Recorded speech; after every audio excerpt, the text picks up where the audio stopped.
La palabra bienaventurado es una exclamación. Significa dichoso, feliz, muy satisfecho de la persona, lo felicito. La mansedumbre nos ayuda a controlar la furia. Todos tenemos una furia interna, todos. Algunos más, otros menos. Yo tengo que desear, anhelar vivir una vida recta delante de Dios. A veces la gente no tiene esa aspiración, porque lo advirtió el profeta, engañoso es el corazón. Uno a veces cree que está siguiendo un camino correcto y se está engañando a uno mismo. La mayor aspiración que tenía Moisés, por ejemplo, era que Dios lo dejara ver su gloria. Y Dios le dijo, no puede ver un hombre verme y vivir.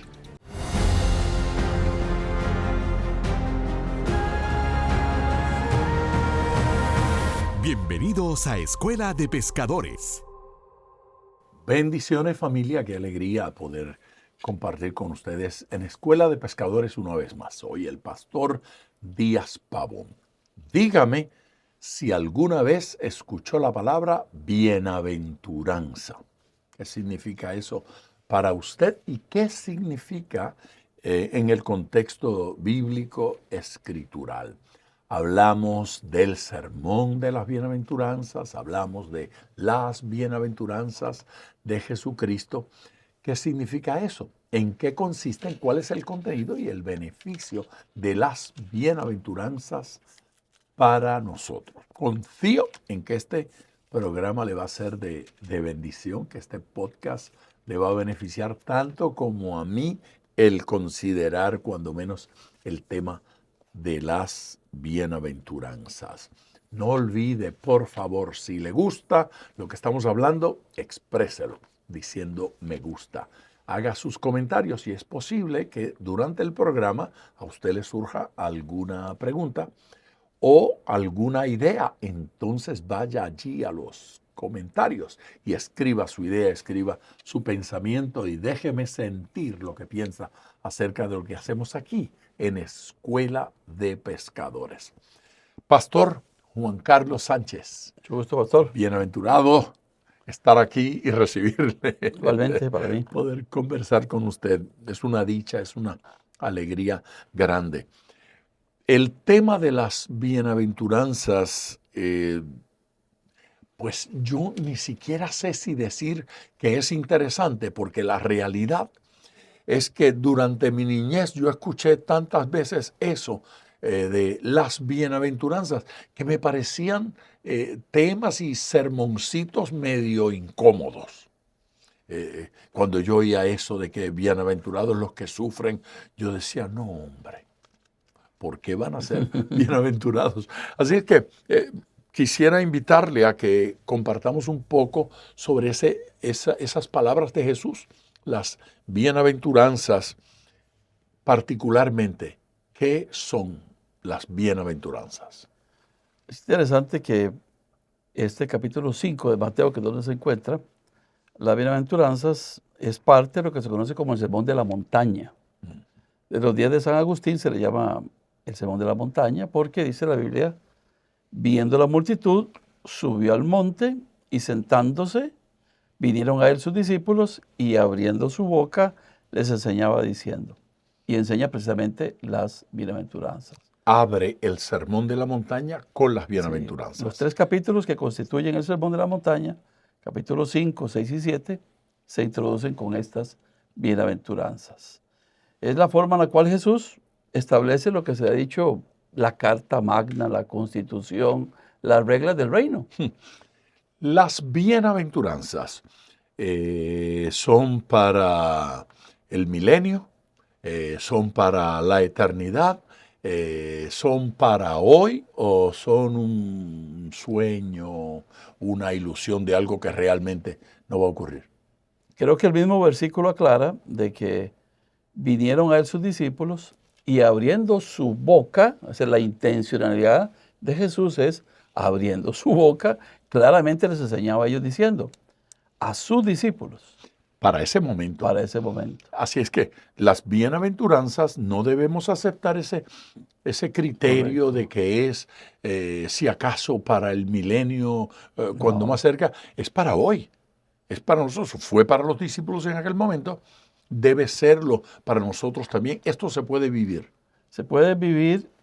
Lo que está por esperar es la recompensa, porque cada bienaventuranza tiene una recompensa.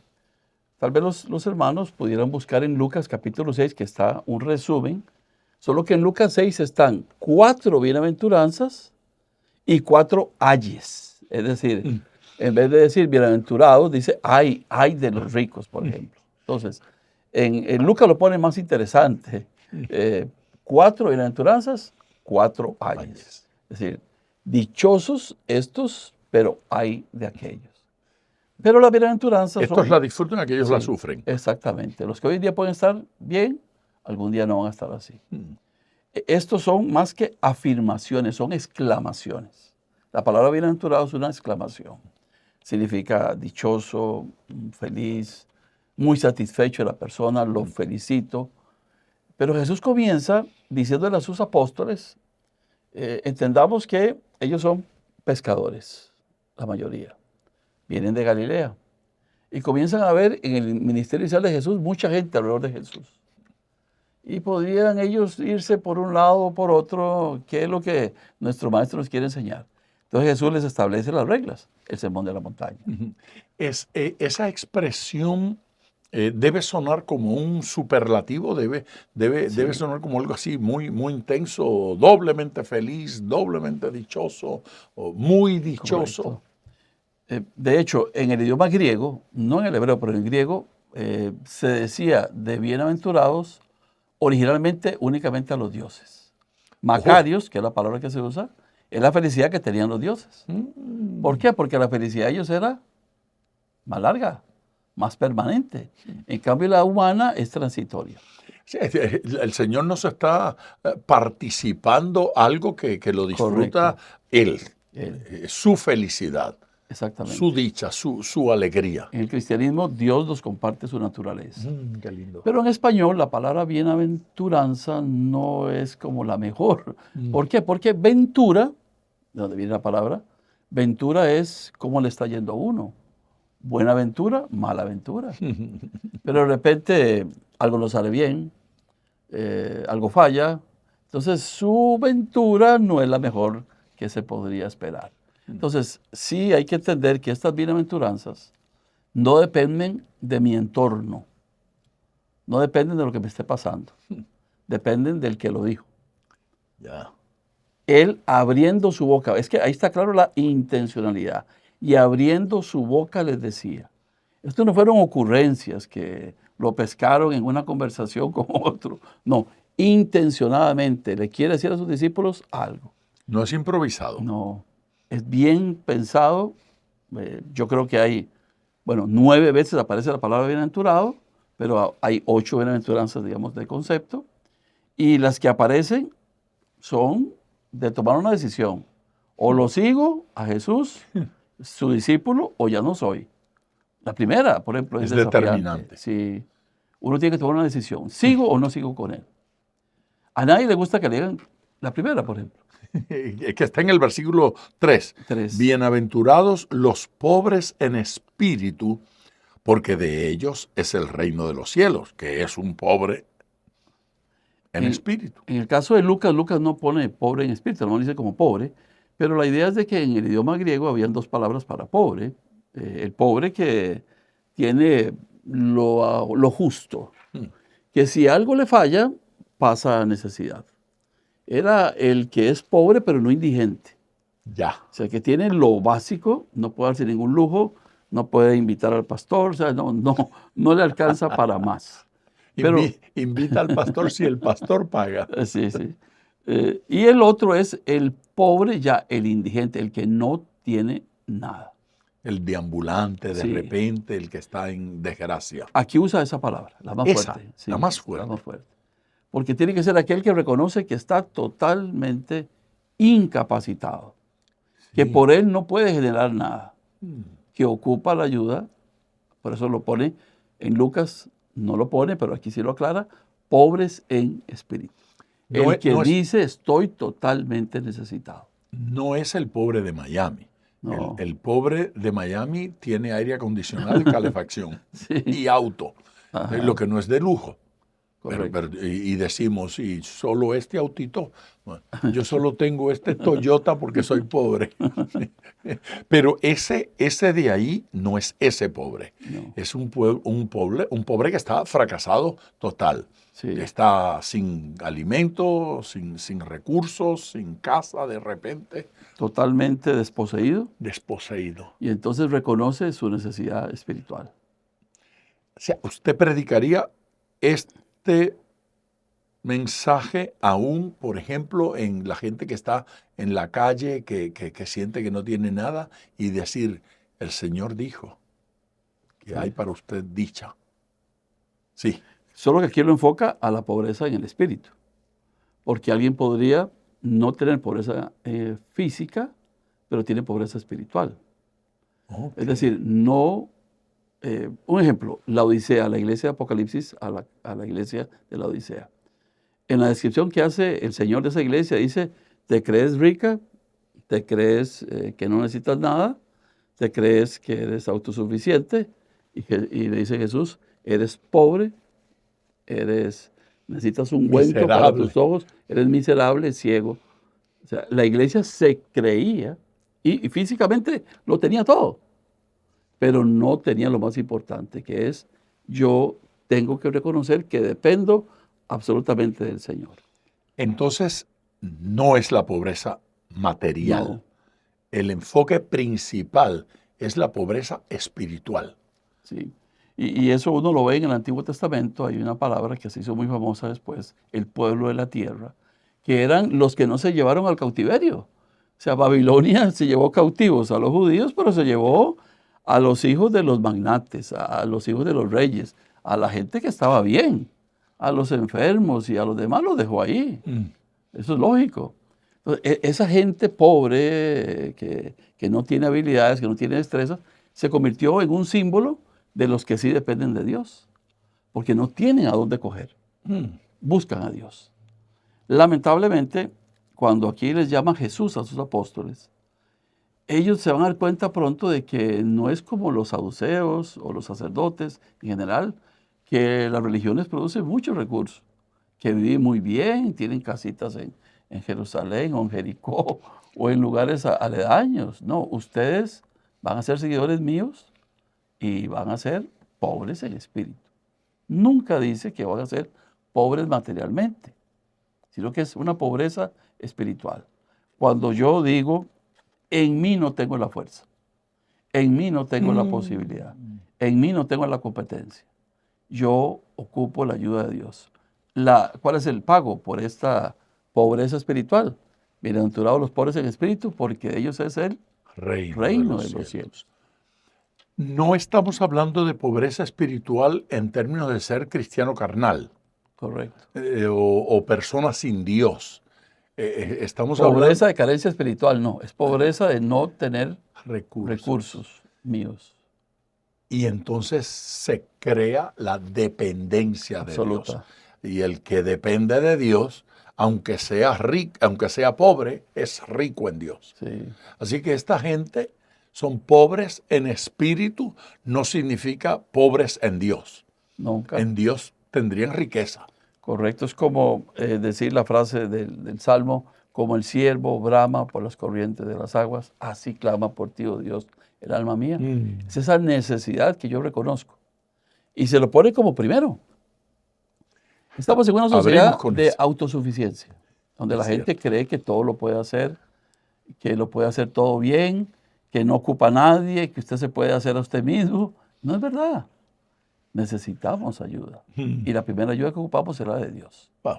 Si no tenemos esa ayuda, nada más puede seguir. No, esto es una belleza. Aquí hay contenido. Vamos a la 2. Bienaventurados los que lloran, porque ellos recibirán consolación. Otra vez, Sí. ¿quién quiere llorar? Nadie quiere una iglesia con pobres, ¿verdad? Pobres Sí. materiales. Nadie va a querer una iglesia con gente que llora. Es importante, aclaramos siempre, pastor, de que aquí no dice bienaventurados los llorones. Porque hay mucha gente muy sentimental que llora por todo. No está alabando el sentimentalismo. Sí, de llorar, de que gente que el final de la película lo hizo llorar, el partido de su equipo que perdió lo hizo llorar, se golpeó con el martillo un dedo, lo hizo llorar, bueno, y tal vez exclamar cosas. No está hablando de ese tipo de llorar necesariamente. ¿Usted llora, De pastor? hecho, yo lloro. No con frecuencia, pero sí lo hago. La situación es de que aquí llorar, la palabra que usa para llorar es la palabra para quejarse, para clamar. Es un lloro intenso, no es el lloro, el lloriqueo, ¿verdad? De que hay gente que es muy sensible, ve una noticia y se le comienzan a caer. Yo no sé qué es eso, pastor, pero me imagino que la gente comienza a caerse las lágrimas, ni siquiera lo tiene que pensar. Y yo admiro a la gente que es así. Es decir, que tiene ese sentimentalismo sano, correcto. Pero aquí está hablando... Sensibilidad. Sensibilidad. Aquí está hablando de aquellos que hoy están llorando. También algunos han dicho que eso tiene que ver con un llorar espiritual. Es decir, que yo lloro por mi pecado, lloro por mi maldad, lloro porque no soy digno, lloro porque este mundo está perdido, lloro por las almas que no conocen a Cristo. Yo tampoco tengo eso, pero entiendo a la gente que lo dice. Bueno, en el gremio de los evangelistas es muy común que la gente tenga pasión por hablar en ese lenguaje, ¿verdad? Que se apasionen por el que está acá. Y yo lo entiendo, y tiene razón de pedirlo. ¿Y por qué cuando me lo dice así? me sentí hasta culpable. No. Muchos que lloran. Y está bien, pastor. Puede ser que esté hablando de los que lloran por la maldad que hay en el mundo. Mire, pero no necesariamente orientado hacia allá. Yo llegué a la conclusión, luego de haberlo estudiado, de que pudiera estar todas. Desde el lloro por las cosas baladíes, insignificantes, hasta el lloro porque la gente se está perdiendo. Es un clamor, es un grito del alma. Pero tiene que ser en cada persona distinta. Distinta. Y por eso no es el llorón, es el que llora. Sí, sí. Pero, ¿por qué enfatizo que no es el llorón? Porque le pone término. Bienaventurados los que lloran, porque serán consolados. En algún momento yo dejo de llorar. ¿Qué pasaría si yo paso llorando todo el día? No, necesita el psiquiatra. Sí. Esto. Caigo en una depresión. Claro, se enferma. Pero lo que Jesús está diciendo es, y yo creo que le puso, como decimos, el cascabel al gato, es que Jesús le dice, mire, en la vida no siempre todo sale bien. No todo es como uno quiere. Nos ha vendido una idea de que la vida puede ser perfecta, desde diseñada por los padres, hablándole desde que está en el vientre. Todo eso está bien, ¿verdad? Pero la vida. De repente pasan cosas. Sí. De repente lo que no se esperaba sucedió. Entonces, llorar es parte de lo que nos puede suceder en la vida. Pero hay que ponerle término. Y le pasa a buenos y malos. A todos. Sí.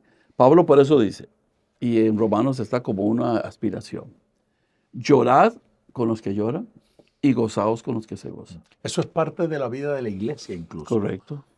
Hay llanto. Pero nos obliga a ser sensibles. Por ejemplo, si hoy estoy yo feliz y usted está triste, entonces uno por consideración, tal vez uno no le va a decir, la felicidad de uno no va a ir a restregársela en la cara a la otra persona que hoy en día está sensible. No es sabio. Y tampoco será sabio que su tristeza, hoy que yo estoy alegre, se está graduando el hijo de la escuela, del colegio, de la universidad, y usted llega con su tristeza a la persona que está alegre. No es correcto. Interrumpo este podcast para comentarle algo muy importante. La biografía autorizada de G.J. Ávila, un libro que me honro en decirles, soy el autor, ya está corriendo por todo el mundo hispanohablante. Suramérica, Centroamérica, el Caribe, Estados Unidos, obviamente Puerto Rico. Lo tiene en las librerías cristianas, en las librerías no cristianas y lo puede encontrar a través de las redes sociales. Amazon y algunas otras empresas que venden a través de las redes sociales lo tienen. Es un libro especial. La vida, el ministerio, cuento milagros maravillosos que usted no va a leer en ningún lugar. Más de 150 personas entrevisté y comparto aquí el G.J. que ellos conocieron. Adquiéralo hoy. Pastor, experiencia real. No menciono nombres ni lugar exacto porque no quiero que los aludidos se sientan aludidos, Sí. sepan quiénes son. Pero yo estaba como pastor atendiendo a una familia cuyo hijo acababa de morir. Y llegué al hospital estando el niño muriendo. En ese momento acababa de morir. Wow. Y estoy con los padres abrazados, ambos, padre y madre, me abrazaron. Estamos orando al Señor, pues dando gracias y pidiendo su fortaleza. Y mi teléfono en el bolsillo del saco vibraba con insistencia. Vibraba, vibraba, vibraba, vibraba. Obviamente no era el momento para yo mirarlo. Después de pasada tal vez media hora, pedí excusas para salir un momento y ver quién era, pensando, puede ser mi esposa, quién sabe qué ha pasado. Era un amigo que había llamado no sé cuántas veces. Y bueno, ahí lo llamé. Le hablo allá en el pasillo, muy lejos del cuarto. Aló, fulano, le digo, estoy en el hospital viendo a una familia, pero dime, pegó un grito, quería decirte que me ha nacido mi primera nieta y estoy feliz. Entonces ahí estoy celebrando con él. Correcto. Diciéndole que qué alegría y gloria a Dios, y hasta me reí. Y luego regresé a esta habitación para seguir llorando con esta familia. Me sentí hipócrita. No, en realidad esta es la virtud que se llama empatía. El cristianismo desarrolló Sí, más que simpatía, pero me golpeó. lógico. Me golpeó y decía, yo debo estar de psiquiatra. ¿Cómo puedo ir a esa esquina allá Sí. y gozarme con esta persona y venir acá a sufrir con estos otros? Y yo creo que en ambas ocasiones había sido sincero. Sí. Qué bueno que mi amigo tuvo su primera nieta. Qué triste que mi otro amigo acaba de perder a su hijo. Difícil. Pero luego pensé, Dios debe estar en eso todos los días, a toda hora, con estos de acá que están en crisis y con aquellos que están en bendición, en victoria. Solo un Dios con esa capacidad y esa trascendencia puede decir bienaventurados. Y Jesús fue ejemplo en esta área. Jesús Él lo llora fue. en varias ocasiones en la Biblia ante Lázaro. Bueno, en realidad lloró por la gente que estaba llorando. Dice la Biblia, al verlos lloró. Y siempre será así porque, total, Él tiene el Y poder. sobre Jerusalén, cuando vio a Jerusalén, lloró sobre Jerusalén. Otra vez, llorando sobre un pueblo que no responde, que no se acerca, que no... Pero luego hay consolación. Es lo que no se Eso. puede olvidar. Pues la gente a veces se queda ahí en ese círculo, en una especie de clúster ahí que no se mueve, llorando, llorando, Esa es y la acordándose palabra. del pasado, Sí. y que qué triste que fue, y que yo esto, yo aquello. No, llore, pero luego va a ser consolado. Y la Biblia dice en 2 Corintios, el Dios de toda consolación nos consolará en Cristo Jesús. Dios es toda consolación. Lloro, sí, pero el Señor me consuela. Él es el Dios de todo consuelo. Sí. Así que no hay ninguna situación en la que Él no nos pueda consolar. Y nos consuela, dice ahí en 2 Corintios 1, para que nosotros podamos consolar a los que están atribulados. Nos convertimos en el recurso divino Correcto. para llevar consuelo a los demás. Eso es un ministerio poderoso. Sí, Sí, se desprende de ahí. Llevamos 2, vamos a la tercera. Y la tercera está en el versículo número 5. 5. Bienaventurados los mansos, porque ellos recibirán la tierra por heredad. ¿Qué son Manso mansos? no es una palabra, ni en griego, era una palabra noble, era una palabra vil, porque manso se identificaba con alguien pusilánime, débil, veleta, que se podía dominar de un lugar para otro. Los griegos no veían la mansedumbre como una virtud. Aristóteles lo veía como un defecto. Pero bíblicamente la palabra que usa es una palabra que significa control. Una persona mansa es que controla sus emociones. ¿De quién se dice que es manso? En Números capítulo 12 de Moisés. El más manso. Y era Moisés el más manso, ¿verdad? ¿Y de quién dice Jesús más adelante? Va a decir, seguid mi ejemplo, que soy manso y humilde de corazón. 2 ejemplos extraordinarios. Ninguno de los dos son pusilánimes, Ninguno, ni mediocres, ni arrastrados por el sentimentalismo, no, pero son mansos. Están en sí.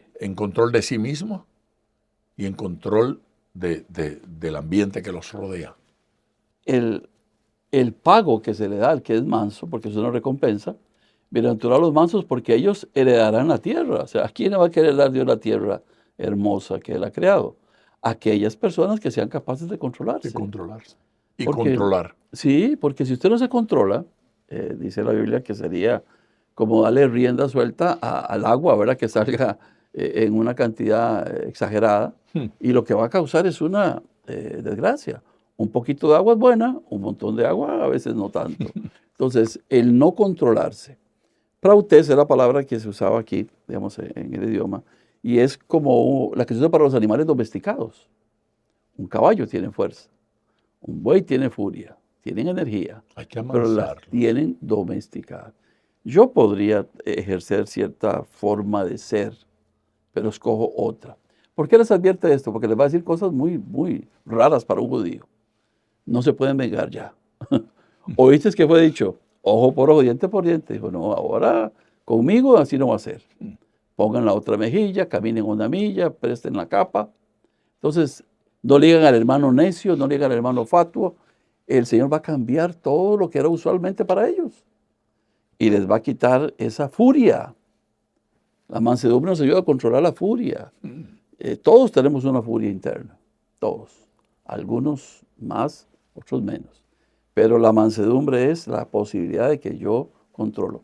Aristóteles definía siempre las virtudes en base a extremos. Ira, la ira inveterada y la apatía. Entonces, la mansedumbre estaba entre la ira inveterada, la ira que no se controla, y la apatía, que es el no reaccionar ante nada, ¿verdad? Todo le pasa a uno.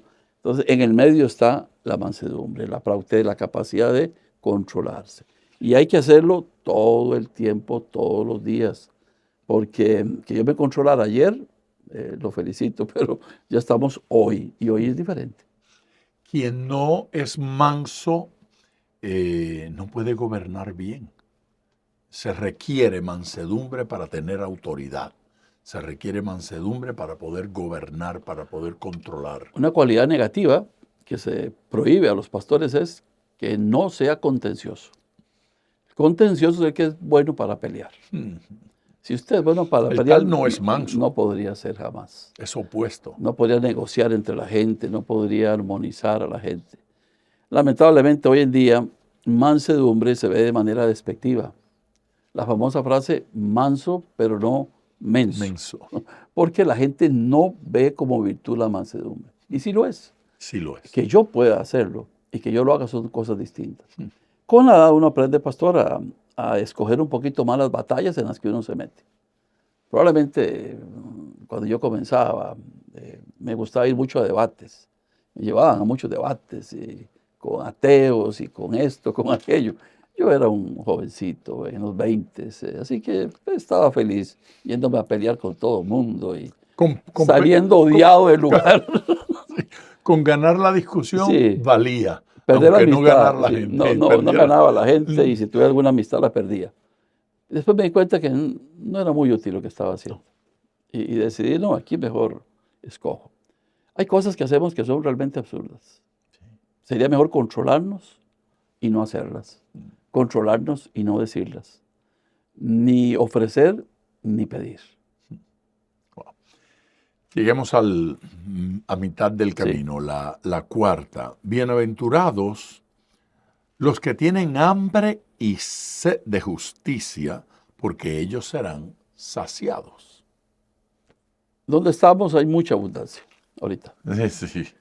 En la época de que Jesús dice estas palabras, estamos en Palestina, donde la diferencia entre tener lo suficiente y que le falte a uno era algo que ellos sabían.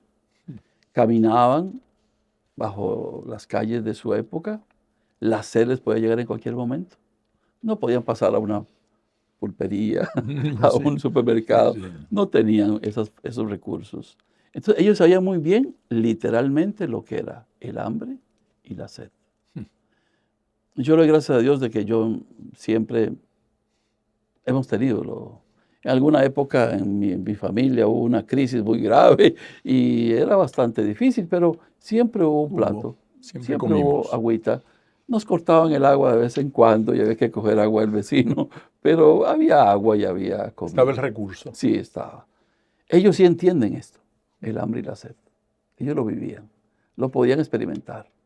Entonces, es una necesidad que ellos sí ellos sintieron. Y es algo que la Biblia utiliza, hambre y sed de justicia, hambre de ti, sed de tus caminos, sed de tus palabras. O sea, la gente sabía lo que era el hambre y la sed, lo sentía. Fueron a escuchar a Jesús y Jesús hizo milagros de multiplicación de comida. Jesús multiplicó, cambió agua en vino, su primer milagro, y en el caso de Juan, ¿verdad? Eso está en Juan, y en el caso de Juan capítulo 6, le dio de alimentación a 5,000 personas. Porque, 5,000 varones. sin contar exactamente mujeres y niños. Oiga, y para que hayan quedado llenos y sobre, eso es algo extraordinario. Nunca Sí. sobra con los varones. Cuesta mucho que sobre. Entonces esto supone, si hay hambre y sed de justicia, cuando hay hambre y sed de comida es por ausencia de. Por ausencia de. Entonces, este es el anhelo de una justicia que no es común, que no está allí, que no está ocurriendo. Una rectitud, que es la palabra justicia, Rectitud. indica la palabra rectitud, un comportamiento adecuado. Las autoridades invasoras, las romanas, no son tan justas como creen. Las autoridades dominantes, los hijos de Herodes, en el caso de la época de Jesús, no eran tampoco muy justos. Bueno, la historia de Herodías, Herodes y Salomé es un claro testimonio. Entonces, yo tengo que desear, anhelar vivir una vida recta delante de Dios. A veces la gente no tiene esa aspiración. La gente quiere vivir con el mínimo esfuerzo posible, hacer apenas lo básico para cumplir, pero no tienen esta intencionalidad, hambre y sed. Yo quiero guardar su palabra como quiero comer o como necesito beber. No llega la mayoría de gente a ese nivel. Se queda en un nivel muy superficial. Poderoso. ¿Cómo Dios nos sacia? La alimentación de los 5,000, cambiar el agua en vino, son señales de lo que él dijo en el Evangelio de Juan. El que come mi carne y bebe mi sangre tiene vida eterna en él, porque mi carne es verdadera comida. La única manera que yo me sacie no es con comida, es con la comida espiritual. Sí. Cuando yo entiendo, como dice Colosenses, que en Cristo estoy completo, nada me hace falta, estoy totalmente lleno. Me lleno de su palabra, saciado. Uno cuesta que quede saciado, ¿verdad? Pero qué sabroso es cuando uno se alimenta y dice uno, estoy satisfecho. Lleno. ¿Implica acción? ¿Implica Correcto. conducta? Sí, porque hay que buscar algo. ¿Hambre y sed de qué? De justicia, de rectitud, de un camino correcto. Yo tengo que tener un objetivo trazado y el Señor me bendice en ese camino. Así es que nuestra vida, nuestra conducta cambia. En ese proceso de Dios, saciarnos no simplemente nos hace sentir contentos, ¿por qué? Sino que en conducta realmente se modifica. Puedo caminar en rectitud. Y todas las bienaventuranzas están en presente. O sea, no es que yo lo cumplo en los primeros años de convertido con el 1 y con el 2 y la 3 y la 4 después. No, son realidades de toda mi vida como creyente. De hecho, en la traducción usted notará que no hay verbos que introduzcan la descripción. Dice, bienaventurados los pobres. Para que quede bien claro esa idea, es algo totalmente constante. Yo tengo que depender siempre del Señor, siempre. Aunque ya haya leído la Biblia y la haya enseñado por muchos años, tengo que sentir la misma dependencia de Él. He sido gente que busque hambre y sed de justicia, sí, pero tengo que seguir haciéndolo. No puedo vivir de los sueños del pasado. Interrumpo nuestro podcast en el día de hoy para hablarles sobre Cumbre 2026. Nuestra cumbre anual se ha convertido en el evento más importante de nuestro año. Lo estamos celebrando anualmente en el mes de octubre. Este año será octubre 30 y 31. Tengo 2 invitados de lujo. Estará con nosotros el doctor Carlos Vélez y el reverendo Moisés Román, que viene desde Puerto Rico. El tema de nuestra cumbre este año va a ser liderazgo. Liderazgo de servicio. Cómo servir al Señor desarrollando un liderazgo saludable. Yo quiero que usted sea parte de esa cumbre.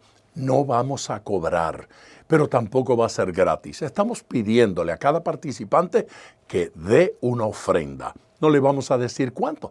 A veces para participar en eventos con conferencias como estas, nos cobran cientos de dólares. Yo le voy a pedir que usted decida cuánto va a dar, cuál va a ser su ofrenda a la cumbre 2026. Aquí en la descripción va a tener datos y detalles sobre cómo inscribirse en Cumbre 2026 y de su ofrenda. Bendiciones. Vamos a las otras 4. Bienaventurados, versículo 7. Los misericordiosos, porque ellos alcanzarán misericordia. ¿Qué son los misericordiosos? La misericordia en el Antiguo Testamento era vista como el amor constante de Dios para su pueblo. Amor constante. Si se refiere en uno de sus atributos, de los 3 atributos que llaman los rabinos, Jehová grande en misericordia. Y así lo menciona. Dios es misericordioso, grande en misericordia. El Señor tiene esa cualidad de que su amor es constante para con nosotros. La misericordia es que yo no decido juzgar por justicia, por juicio, por derecho, sino que juzgo por amor. Por amor. Te doy una oportunidad. Eso es algo que a ellos les costó mucho. ¿Se acuerdan la parábola del que había caído y que nadie le había escuchado, nadie le había ayudado, nadie le había asistido? El único que le ayuda al prójimo, el escriba, cuando le preguntaron, dijo Jesús, ¿quién es el prójimo? Dijo, el que usó de misericordia. No, ni siquiera se atrevió a decir el prójimo. Usar de misericordia es que yo muestro compasión a la gente.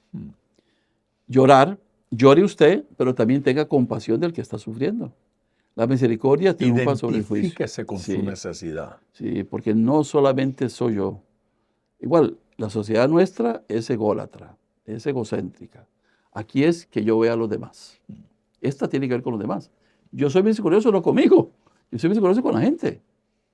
Y si yo soy misericordioso con la gente va a ser misericordiosa conmigo, Dios es misericordioso conmigo, vamos a alcanzar misericordia.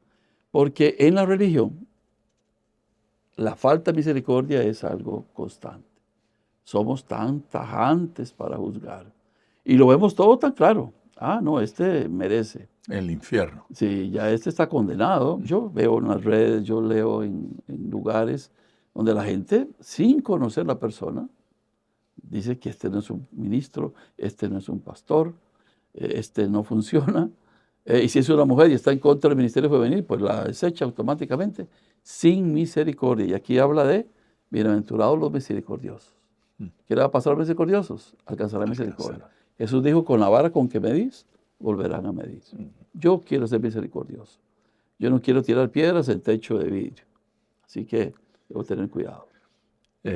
Así es que cuando actúo de alguna forma, estoy profetizando a favor o en contra mía. Correcto.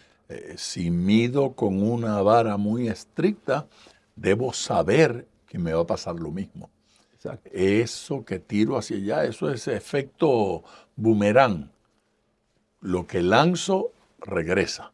Recuerdo en esa época de los 80s y 90s que había una cierta aprensión a tener cierto tipo de instrumentos en las iglesias.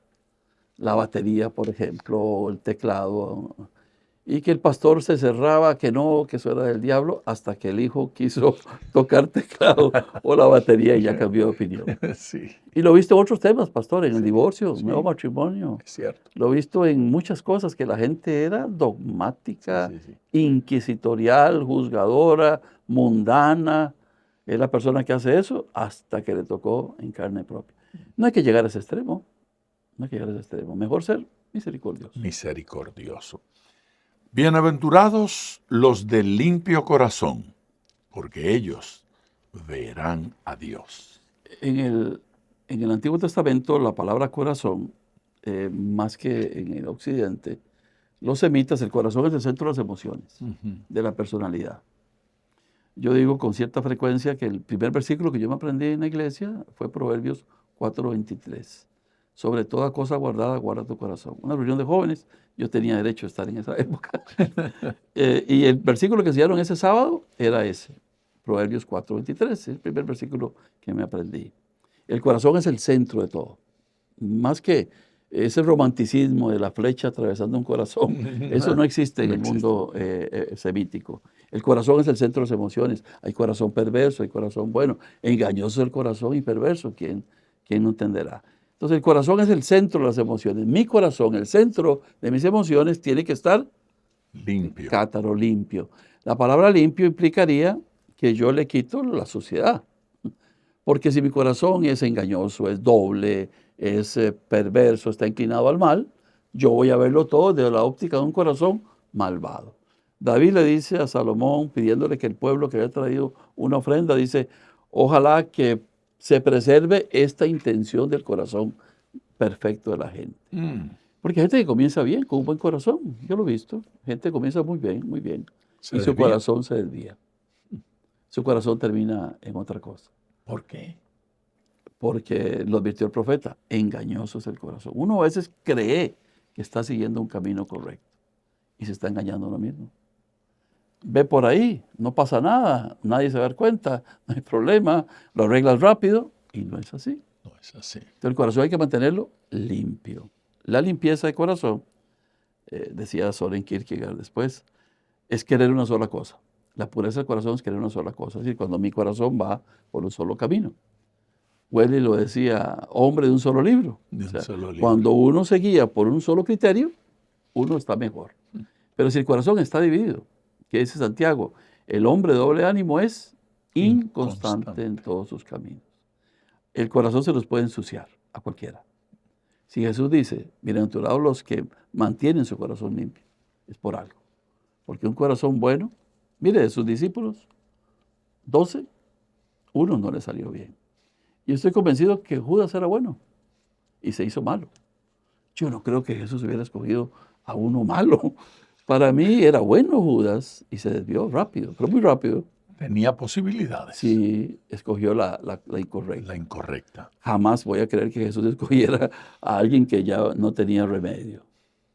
No. Mi corazón tiene que mantenerse limpio. Pero a veces nos volvemos famosos, tenemos recursos, tenemos dinero.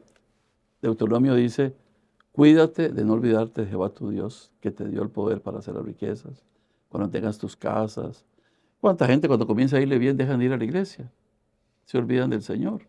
Ofrendaban y diezmaban en la peor de las crisis y cuando comienzan a prosperar se olvidan del Señor, de su casa, de sus cosas, de bendecir la obra. Lo hemos visto más veces de lo que nos hubiera gustado. Sí. Está ahí, siempre oyendo la conversación, esa realidad. Vamos al séptimo, ¿verdad? Sí. Está en el versículo número 9. Bienaventurados los pacificadores, porque ellos serán llamados hijos de Dios. Una de las cosas que pensaban los judíos que el Mesías iba a traer era la guerra, para matar a los enemigos, que eran los romanos, y volver a tener ellos la tierra prometida. Y Jesús les dice, no, yo soy un pacificador, ustedes tienen que ser pacificadores. ¿Qué se les va a decir a los pacificadores? Hijos de Dios. Entonces, en la vida construir armonía es más difícil que construir guerra.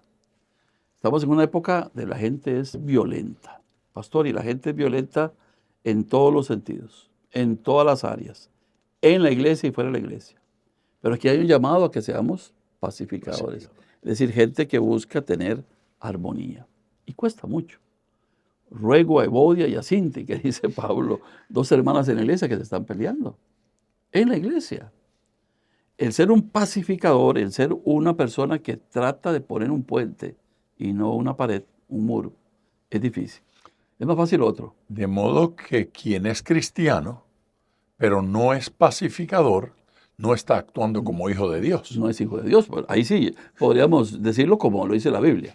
No lo estamos juzgando a esa persona, pero según este versículo, un hijo de Dios es pacificador, por definición. Y Pablo le dice a los romanos, el famoso versículo, en cuanto dependa de vosotros, estad en paz con todos los hombres. Hasta donde yo puedo, trato de llevar, como decimos en mi barrio, la procesión en paz. Hasta donde yo puedo. Yo trato... De mi lado la oferta es de paz. Ajá. Si no ocurre es porque aquel rechazó. Correcto. No porque yo no. Nunca va a ser porque yo no quise.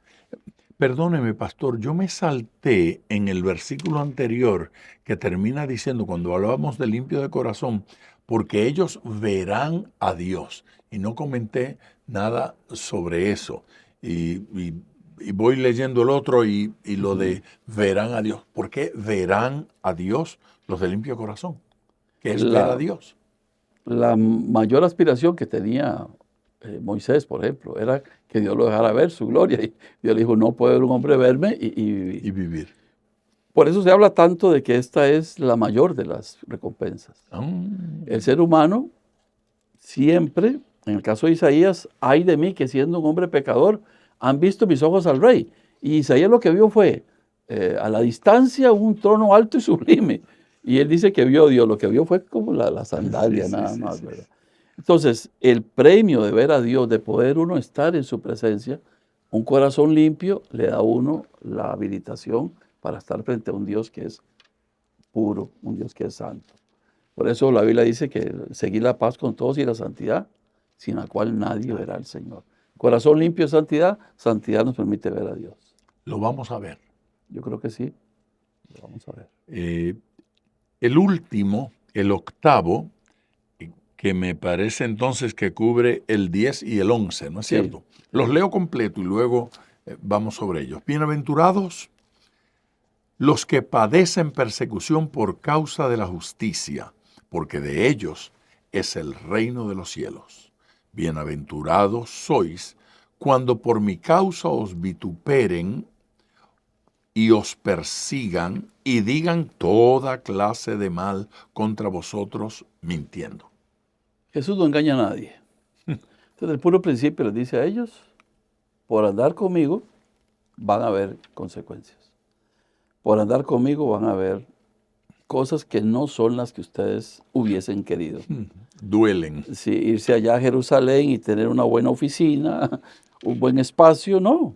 Por seguirme a mí, pudiera ser que padezcan persecución por causa de la justicia, y por seguirme a mí pudiera ser que digan cosas de ustedes, vituperios, mentiras, falsedades, no porque ustedes sean así, sino porque ustedes representan algo que es mi palabra. Entonces Jesús no los engaña. Creo que después de haber escuchado esto, algunos de los que estaban ahí de la multitud se fueron. Pero ¿quién va a meterse con alguien que le está advirtiendo va a sufrir? Aquí no dice que todos vamos a sufrir por igual. Hoy en día, pastor, hay que darle gracias a Dios. En donde estamos nosotros, no padecemos por causa de la justicia. Son actos no tenemos persecución en todos los lugares igual. No estamos como en países del mundo donde es prohibido la proclamación del Evangelio, donde es prohibido el cambiar de religión. Hay países donde es prohibido el proselitismo. No pueden expresarse.